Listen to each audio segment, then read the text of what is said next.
பணப்பட்டியோட கொண்டு வீட்டில் வைக்கிறாங்க. அந்த காலத்தில் வச்சாங்களா? வைக்கல. ஆனால் வைக்கும்போது நீங்களும் கேட்கறது இல்லை. இதுதான் உண்மை. பணப்பட்டியோட வீட்டில் ஏன் முன்னோர்கள் முன்ன வைக்கல தெரியுங்களா? பணப்பட்டி வீட்டுக்கு வந்தால் தருத்துறோம். பணப்பட்டி எப்போ தெரியுமா வரும்? ரைத்தை வெளியே கொண்டு போய் வச்சு அபிஷேகம் பண்ணி அலங்காரம் பண்ணி பணக்காடியில் வரும் பணப்பட்டி. பணக்காடியில் தான் வரும், எடுக்கிற டைம் தான் வரும். இப்போ ஒரு நாள் முழுதும் பணப்பட்டி வீட்டுக்குள்ளே இருக்குது. இது ஏன்னு தெரியல. சாஸ்திரத்துக்கு புறம்பா இன்னைக்கு யாருக்கிட்ட நீங்கள் பொறுப்பை கொடுக்குறீங்களோ அவங்க இந்த வேலையை பண்ணுறாங்க. காரணம் ஏன் தெரியுங்களா? பிரேயத்தை பணப்பட்டிக்குள்ளே வச்சுட்டா திருப்பி எடுக்கக்கூடாத ஒரு சாஸ்திரம் இருக்குது. வெளியே எடுத்து அவசியம்லாம் பண்ண முடியாது. அப்போ எவ்வளோ சிம்பிளாக நீங்கள் அந்த சாங்கியத்தை அவங்க செய்கிறாங்களோ அதுக்காக தான் பணப்பட்டியோட வச்சு எடுத்துறோம். உங்களுக்கு புரியும்னு நினைக்கிறேன். சரியா? அந்த காலத்தில் என்ன தெரியுமா பண்ணாங்க? பாய் போட்டு தராணி போட்டு தான் படுக்க வச்சாங்க. அப்புறம் 4-5 மேசை போட்டு அதில் கொண்டு பிரேயத்தை வச்சு பால், தயிர், மஞ்சள், அபிஷேகத்தூள், சந்தனம், குங்குமம், விபூதி, கரும்புச்சாறு, இளநீ, பழச்சாறு எல்லாம் அபிஷேகம் பண்ண பிறகு தான் குடத்தண்ணி. அதுக்கு முன்னே எண்ணெய் வச்சுருவாங்க, எண்ணெய் வைப்பாங்க உச்சந்தலையில். அப்புறம் அந்த குடத்தண்ணி எடுத்து வராங்கல்ல, இப்போ நீங்களாம் எடுத்துருப்பீங்களா? ஒரு நதியும் ஒரு கங்கா, ஒரு குடம் ஒரு நதி, கங்கா யமுனான்னு சொல்லி எடுத்து அதையும் ஃபுல்லாக அபிஷேகம் பண்ணணும். தெளிச்சு விடுறதில்ல, ஃபுல்லாக அபிஷேகம் பண்ணி மறு துணி மாற்றணும். மாற்றி அலங்காரம் பண்ணி பெட்டிக்குள்ளே வச்சு தான் எடுத்துகிட்டு போனோம். முன்னிலேருந்து அப்படி தான் செஞ்சுருந்தாங்க. ஆனால் இப்போ எல்லாம் மாறிடுச்சு. ஒன்றே ஒரு விஷயந்தான். இன்னைக்கு பெற்றவர் அப்பா கடைசியாக அவங்க வீட்டிலேருந்து போகிறாரு. இனி அந்த உடம்பு இந்த வீட்டுக்கு வராது. ஆமாவா? அவங்க குளியாட்டி எடுத்துகிட்டு போனோமா இல்லை அப்படியே எடுத்துகிட்டு போனோமா? அதை இன்னைக்கு கேட்காதனால அவங்க அந்த வேலையை பண்ணிட்டாங்க. இதுதான் உண்மை. சரிங்களா? தப்பு தாங்க. சாஸ்திரங்கிறது உண்மையானது. சரியா? குடம் தண்ணியை எடுத்துகிட்டு சும்மா தெளிச்சு விட்டுட்டு வாய்க்கு அரிசி போட்டு எடுத்துகிட்டு போயிட்டாங்க. அவ்வளோதான். ரொம்ப சிம்பிளான வேலையை தான் அவங்க பார்த்துருக்காங்க. ஆனால் உண்மை என்னன்னு கேட்டிங்கன்னா, பிரேயத்தை எடுத்துகிட்டு போய் வெளியே வச்சு குடம் தண்ணி எல்லாம் எண்ணெய் வச்சு எல்லா அபிஷேகமும் பண்ணணும். இந்த சீரை எடுக்கிறாங்கல்ல முறை உள்ளவங்க அக்கா தங்கச்சிங்க, அதில் என்ன இருக்கும்? ஒரு ஆம்பளையில் இறந்துட்டாங்கன்னா ஒரு வேட்டி, ஒரு மாலை, அபிஷேக ஜாமான்லாம் இருக்கும். அதில் ஆமாவா? பால், தண்ணீர், பன்னீர்லாம் இருக்கும். அதெல்லாம் அவசியம் பண்ணாங்களா? பண்ணலை. ஏன்னா நீங்கள் கேட்கல. என்னமோ செய்கிறாங்கன்ட்டு விட்டுட்டீங்க. ஆனால் பெற்றவங்களுக்கு அந்த மாதிரி என்னமோ செய்கிறாங்க நம்ம இருக்கலாம்.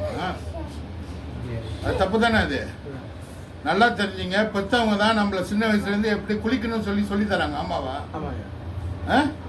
கடைசியாக அவங்க அப்பா அந்த வீட்டில் போகும்போது ஒழுங்காக குளியாட்டாம கூட எடுத்துகிட்டு போயிட்டாங்க.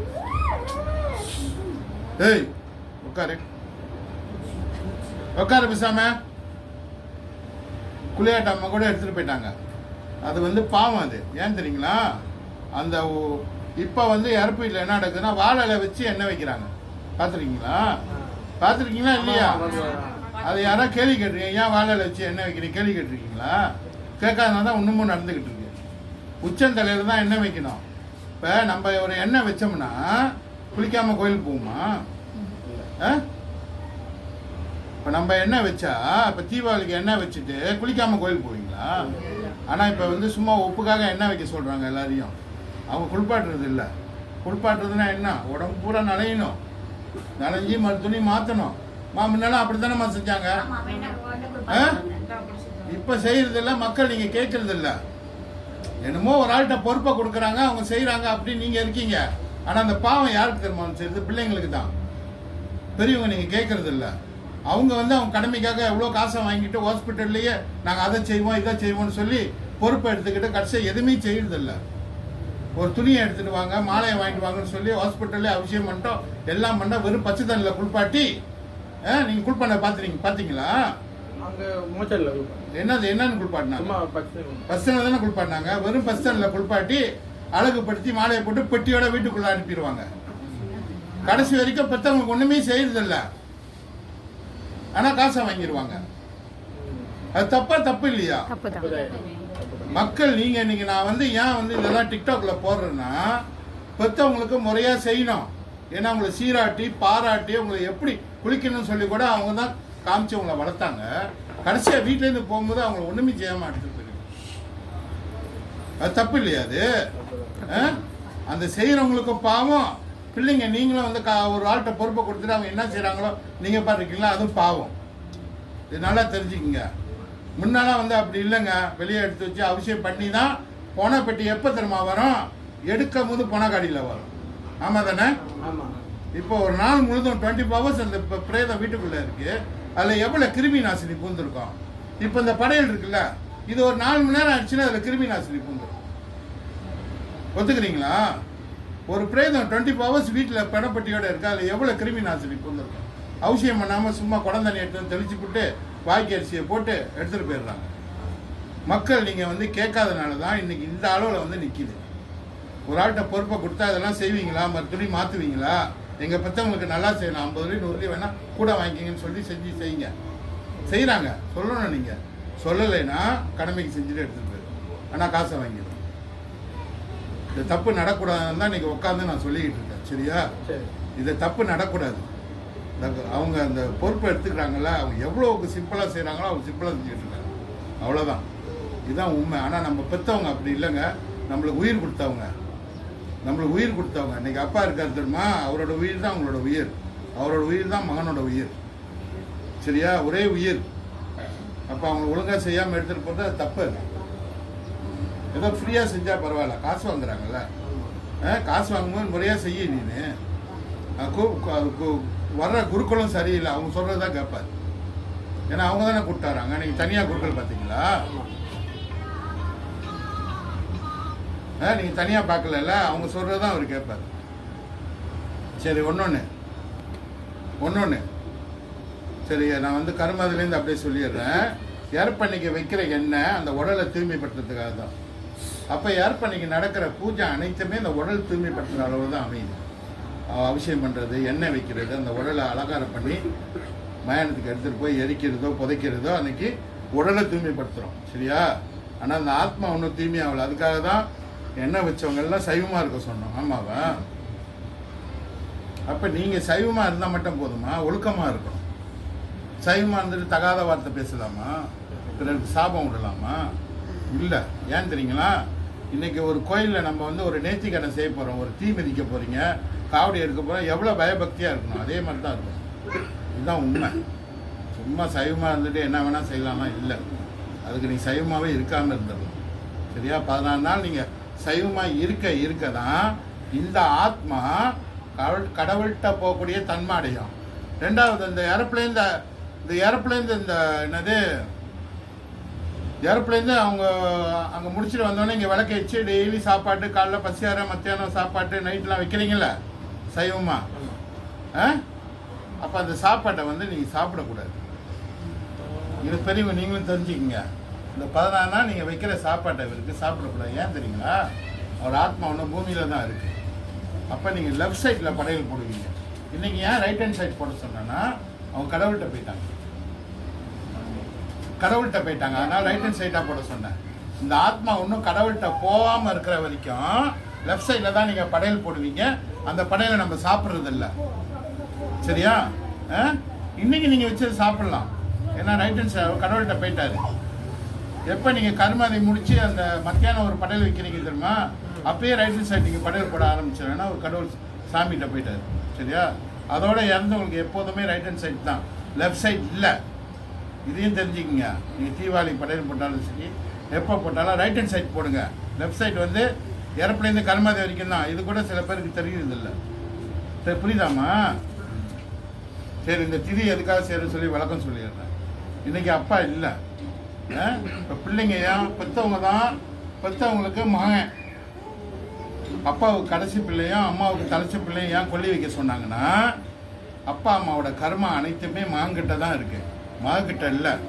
நல்லா தெரிஞ்சுங்க. பெண் பிள்ளைகிட்ட பிறந்த வீட்டோட கர்மாவே இல்லை. பெண் பிள்ளைக்கு பிறந்த வீட்டோட கர்மா இல்லை. பிறந்த வீட்டோட கர்மா யாருக்கிட்ட இருக்குன்னா, இவரோட 3 தலைமுறை கர்மா உங்ககிட்ட 2 பேர்ட்டு தான் இருக்கு. 3 தலைமுறை. எப்படின்னா, இவருடைய தாத்தா, இவருடைய அப்பா, இவர் 3 தலைமுறையா? நீங்கள் 4வது தலைமுறை. நாளைக்கு உங்களுக்கு ஆம்பளை பிள்ளை பிறந்தா 5வது தலைமுறை. அப்போ அந்த 3 பேர்த்தோட உயிரும் உங்களோட உயிரும் ஒரே உயிர். அப்போ உங்கள் சித்தப்பா பெரியப்பாலாம் இருக்காங்களே, அவங்களோட உயிரும் உங்களோட உயிரும் ஒரே உயிர் தான், ஒரே ரத்தம். புரியுதுங்களா? இப்போ அப்பா உங்களுக்கு பெரியப்பாவா நீங்கள்? சித்தப்பா. இப்போ அவர் அண்ணன் தம்பி. இவங்களோட உயிரும் ஒரே உயிர். புரியுதுங்களா? அந்த ஒரே உயிரில் தான் 3 விதமான கர்மா சேர்ந்து வருது.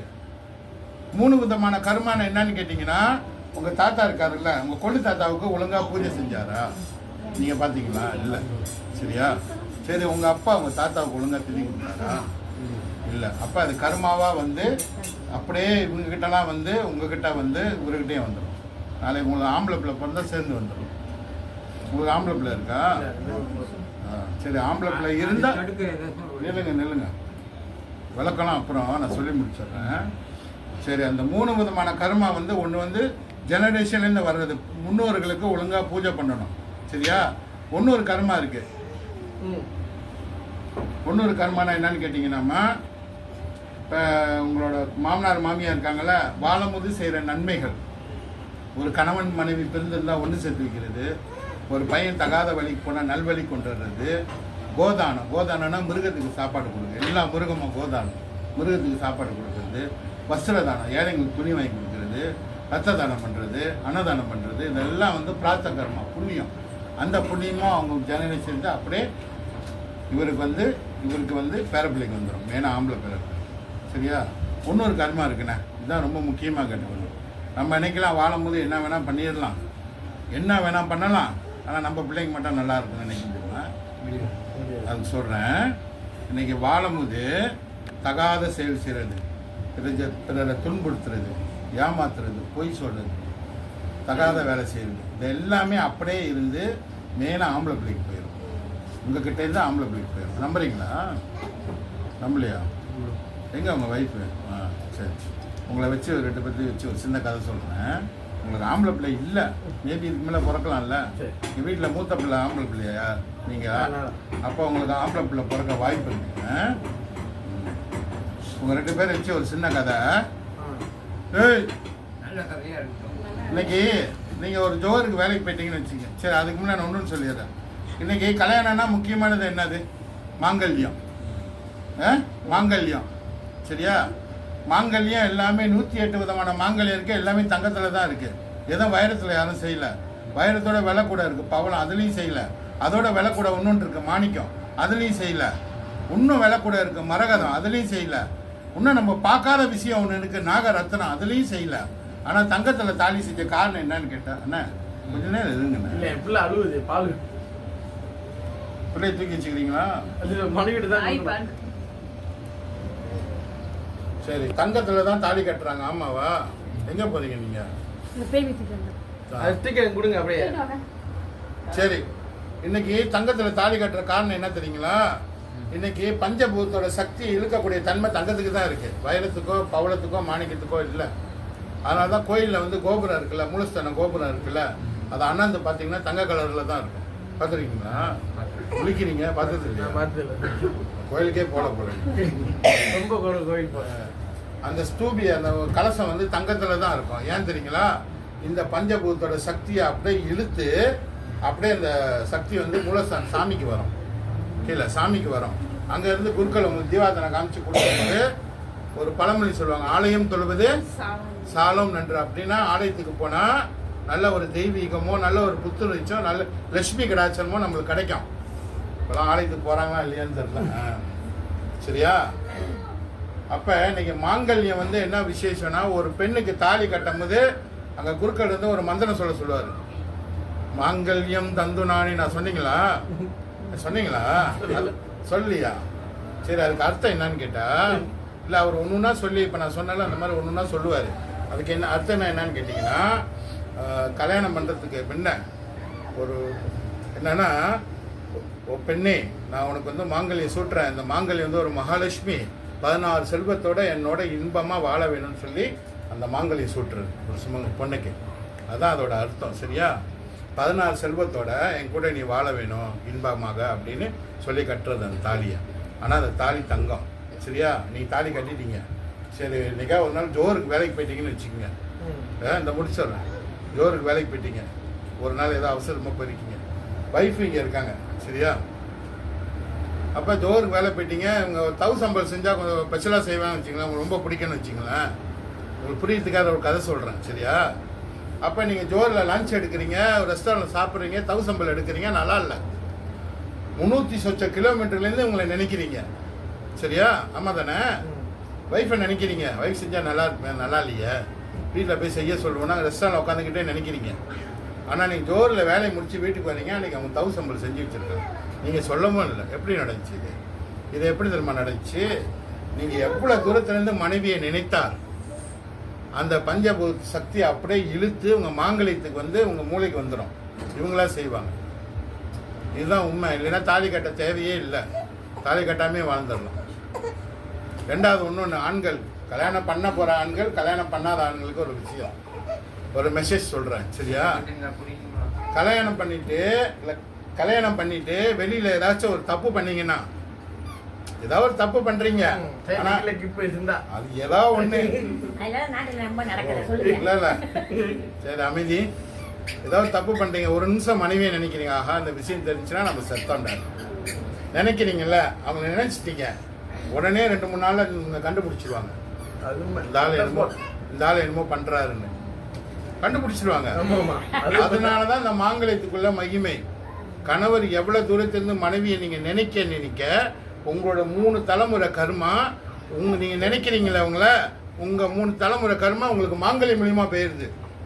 ஒரு சுமங்கலிக்கு, ஒரு மருமகளுக்கு. நம்புறீங்களா? பெண் பிள்ளைக்கு பிறந்த வீட்டோட கர்மா இல்லை.